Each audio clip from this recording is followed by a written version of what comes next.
Ethiopia, we know, is the world's largest landlocked country.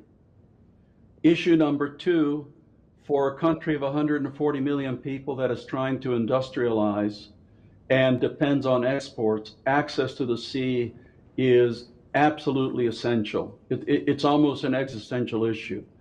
So Ethiopia needs to have access to the sea.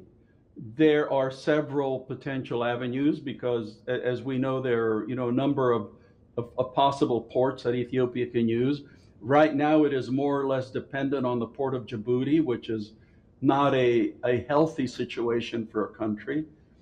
We also know that there was at one point some interest in using Somaliland, which I personally think is a very useful avenue. Of course, there are the Eritrean ports.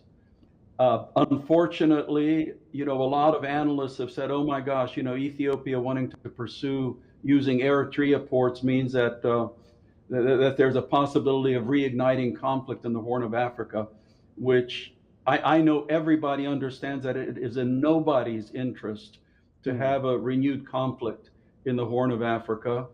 So, you can access the ports through treaties, which exists in a number of parts of the world where countries that are landlocked access ports that are not.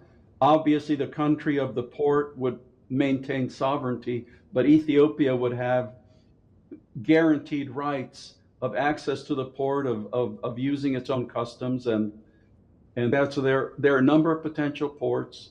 There are a number of ways of doing that without reverting to any kind of hostilities. But the bottom line is that Ethiopia needs to have a guaranteed access to the sea.